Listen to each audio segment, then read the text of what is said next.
नमस्कार दोस्तों, आदाब, सत श्री अकाल। कैसे हैं आप सब? जैसा कि मैंने आप सबसे कहा था कि लगातार आप लोगों की कुछ न कुछ मदद करता रहूँगा परीक्षा को लेकर के। उसी श्रृंखला में आज छायावादी प्रमुख कवियों में एक, स्तंभ में एक जयशंकर प्रसाद जी की जीवनी लेकर आया हूँ, ताकि आप लोगों को इसे लाभ मिले। अगर आप लोगों को मेरा तो अच्छा लग रहा हो तो आप इसे लाइक, सब्सक्राइब और फॉरवर्ड करें। बेल आइकन ज़रूर दबाएं ताकि आपको सबसे पहले वीडियो मिले। और छोटी वीडियो बनाकर मैं डालता रहूँगा ताकि आप लोगों को फ़ायदा हो, आप लोग परीक्षा में सफल हों, आपकी मनोकामनाएं पूर्ण हों। ऐसी मेरी विशेष है आप लोगों के लिए। स्वागत है आपका आपके अपने चैनल अर्जुन गुरुकुलम में। तो बात करते हैं छायावादी प्रमुख कवि, प्रमुख स्तंभ जयशंकर प्रसाद। जयशंकर प्रसाद जी के बारे में मैं आप लोगों को बताना चाहूँगा कि जयशंकर प्रसाद जी हिंदी भाषा में जब उन्होंने लिखना शुरू किया, कविताएं, उपन्यास, साहित्य की जब रचना शुरू की तो बहुत ही क्लिष्ट भाषा, उनके जीवन काल में ये उन पर आरोप लगे, आक्षेप लगे कि आप जो है बहुत ही क्लिष्ट भाषा का प्रयोग करते हैं, संस्कृत निष्ठ भाषा का प्रयोग करते हैं। लेकिन बाद के समय में उन्होंने ध्रुव स्वामिनी जैसे उपन्यास, नाटक लिखकर नाटक लिखकर ध्रुव स्वामिनी, आज़ाद शत्रु जैसे नाटक लिखकर उन्होंने ये भी जता दिया कि वो बहुत ही साधारण भाषा में भी लिख सकते हैं। तो आइए बात करते हैं छायावाद के प्रमुख कवि जयशंकर प्रसाद का जन्म 30 जनवरी 1889 को हुआ था और 15 नवंबर 1937 को उनका निधन हुआ था, देहावसान हुआ था। बहुत ही ज़बरदस्त हिंदी के हस्ताक्षर कवि, गद्यकार उनके बारे में जानते हैं। प्रसाद जी का जन्म काशी के सुप्रसिद्ध वैश्य परिवार में 30 जनवरी सन 1889 में हुआ था। काशी में इनका परिवार सुघनी साहू के नाम से प्रसिद्ध था। काशी मतलब बनारस। इसका कारण यह था कि इनके यहाँ तंबाकू का व्यापार होता था। प्रसाद जी के पितामह का नाम शिवरत्न साहू और पिता का नाम देवी प्रसाद था। प्रसाद जी के पितामह शिव के परम भक्त और दयालु थे। इनके पिता भी अत्यधिक उदार और साहित्य प्रेमी थे। प्रसाद जी शुक्ल युग के हस्ताक्षर कवि थे, साहित्यकार हैं शुक्ल युग के। ये सवाल आ सकता है कि प्रसाद जी, जयशंकर प्रसाद किस युग के हैं, तो शुक्ल युग के कवि हैं। प्रसाद जी का बाल्यकाल सुख के साथ व्यतीत हुआ। इन्होंने बाल्यावस्था में ही अपनी माता के साथ धारा क्षेत्र, ओंकारेश्वर, पुष्कर, उज्जैन और ब्रज आदि तीर्थों की यात्रा की। अमरकंटक पर्वत श्रेणियों के बीच नर्मदा में नाव के द्वारा भी इन्होंने यात्रा की। यात्रा के से लौटने के पश्चात प्रसाद जी के पिताजी का स्वर्गवास हो गया। पिताजी की मृत्यु के पश्चात इनकी माता भी इन्हें छोड़कर संसार से चली गई और उनका पालन पोषण जो है उनके बड़े भाई ने किया। सर्वप्रथम प्रसाद जी का नाम क्वींस कॉलेज में लिखवाया गया, लेकिन स्कूल की पढ़ाई में उनका मन न लगा, इसलिए इनकी शिक्षा का बंदोबस्त घर पर ही किया गया। घर पर ही उन्होंने शिक्षा युगों से अंग्रेजी, संस्कृत का अध्ययन करने लगे। प्रसाद जी को प्रारंभ से ही साहित्य के प्रति अनुराग था, प्रेम था। वे प्रायः साहित्यिक पुस्तकें पढ़ा करते और अवसर मिलने पर कभी भी कविता भी लिखा करते थे। पहले तो इनके भाई इनकी काव्य रचना में बाधा डालते रहे, परंतु जब उन्होंने देखा कि प्रसाद जी का मन काव्य रचना में अधिक लगता है, तब उन्होंने इसकी पूरी स्वतंत्रता दे दी। प्रसाद जी के हृदय को गहरा आघात लगा। इनकी आर्थिक स्थिति बिगड़ गई तथा व्यापार भी समाप्त हो गया। पिताजी ने संपत्ति बेच दी। इससे ऋण से, भार से उन्हें मुक्ति भी मिल गई, परंतु इनका जीवन संघर्षों और झंझावातों में चक्कर में खाता रहा। यद्यपि प्रसाद जी बड़े संयमी थे, किंतु संघर्ष और चिंताओं के कारण इनका स्वास्थ्य खराब होता चला गया। इन्हें यक्ष्मा रोग से ग्रसित हो गए ये। इस रोग से मुक्ति पाने के लिए उन्होंने पूरी कोशिश की, किंतु 1937 में 15 नवंबर के दिन वे ये संसार छोड़कर हमेशा के लिए अलविदा कहकर चले गए। उन्होंने इस संसार से विदा ले ली। जिस दौरान वो कविताएं लिख रहे थे, गद्य लिख रहे थे, उसी दौरान समकक्ष में उनके आसपास ही निराला, महादेव वर्मा, सुमित रंजन पंत, जो छायावाद के 4-3 अन्य स्तंभ हैं, वे भी लिख रहे थे।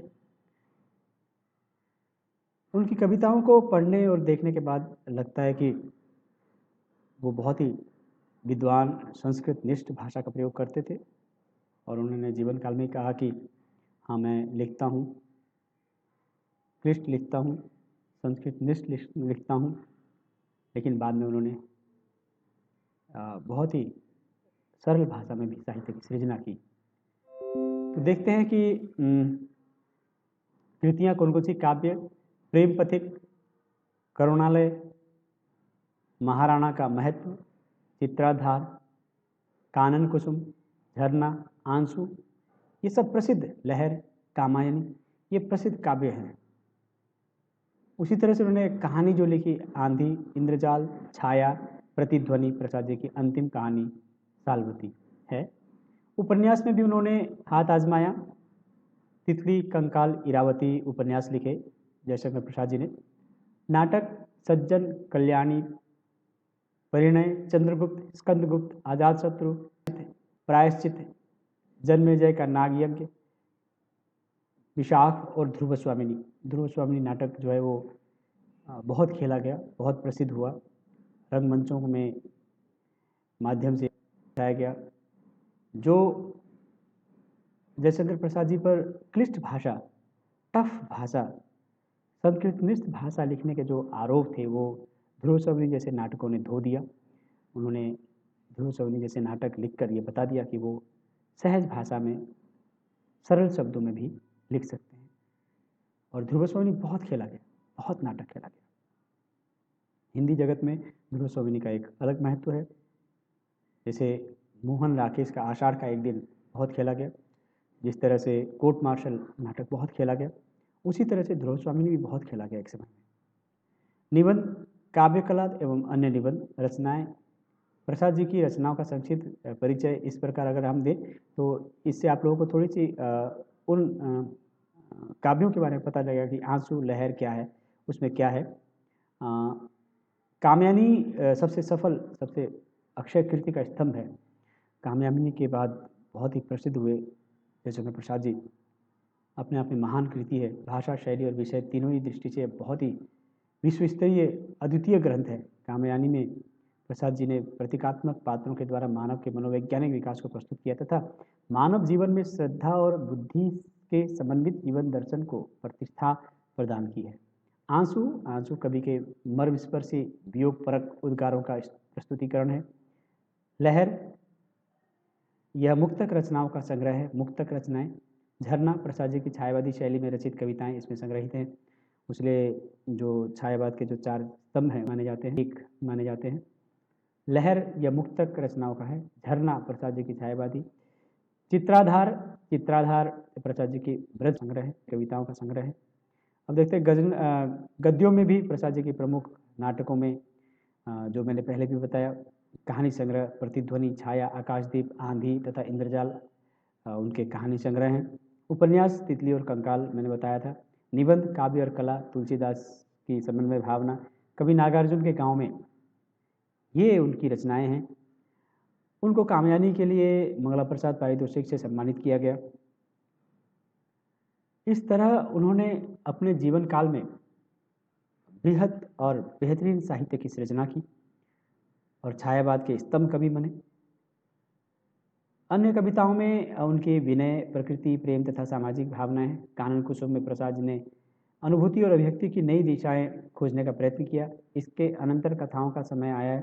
प्रेम पथिक का ब्रज भाषा स्वरूप सबसे पहले इंदु 1909 में प्रकाशित हुआ था और 1970 में कवि ने इसे खड़ी बोली में रूपांतरित किया। इसकी विज्ञप्ति में उन्होंने कहा है कि यह काव्य ब्रज भाषा में 8 वर्ष पहले मैंने लिखा था।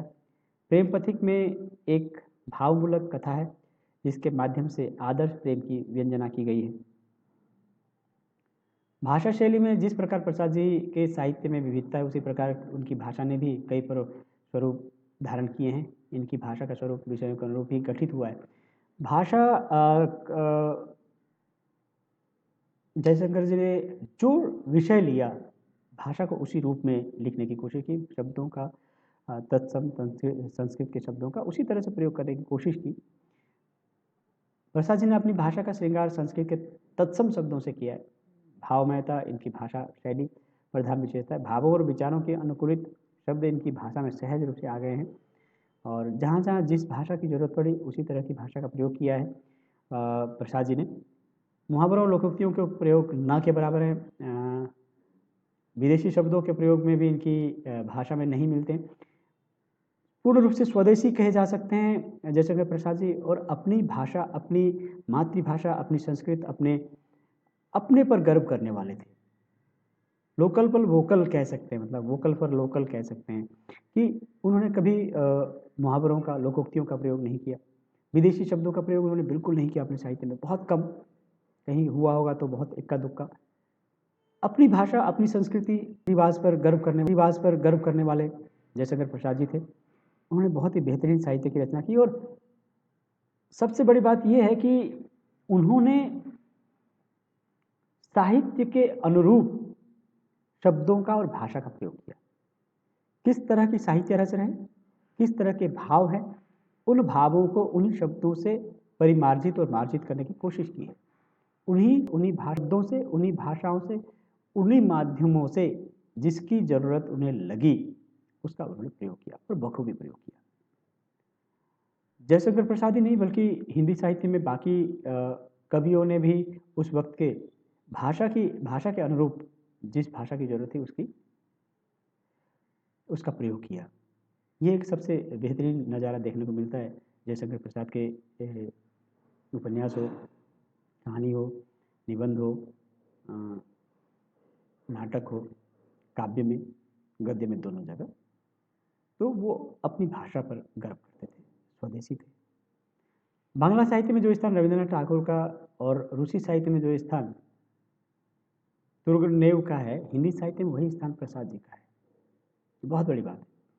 रविंद्रनाथ ठाकुर और तुर्गनेव की भांति प्रसाद जी ने साहित्य के विभिन्न क्षेत्रों में अपनी प्रतिभा का प्रदर्शन किया। प्रसाद जी कवि भी थे और नाटककार भी थे, उपन्यासकार भी थे और कहानीकार भी थे। एक ही शब्दों में, मतलब कि एक ही व्यक्ति के अंदर इतने सारे गुण देखकर आनंद आता है।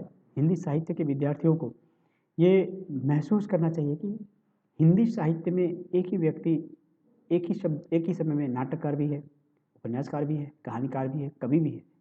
ये गर्व करने वाला क्षण है, गर्व करने वाला व्यक्तित्व है जयशंकर प्रसाद जी, जिन पर हम गर्व कर सकते हैं।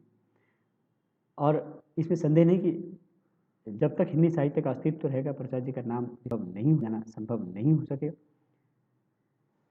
तो इस तरह के थे हमारे जयशंकर प्रसाद, छायावादी चार प्रमुख में एक।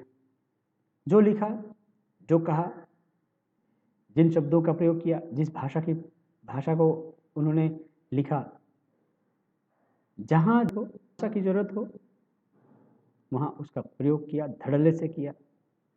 तत्सम तद्भव शब्दों का प्रयोग किया, संस्कृत निज शब्दों का प्रयोग किया।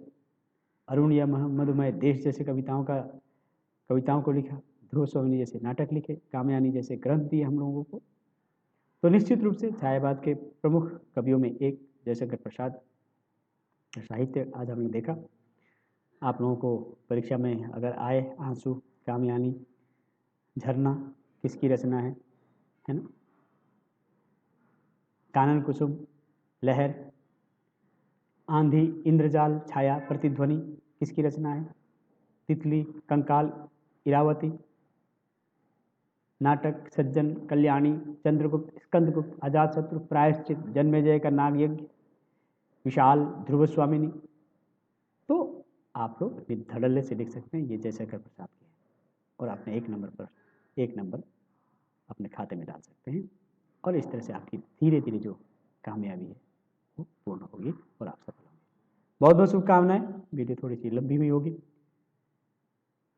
आप लोगों के लिए, फिर अभी नए वीडियो लेकर आऊँगा। आप लोगों को पसंद आए इसे लाइक, सब्सक्राइब और फॉरवर्ड करें। बेल आइकन जरूर दबाएं ताकि जो भी वीडियो बनाऊं आपको सबसे पहले मिले। आप लोगों को बहुत बहुत शुभकामनाएं। 24 अक्टूबर को आप लोगों की परीक्षा है, इसके लिए शुभकामनाएं। आप सफल हों, कामयाब हो।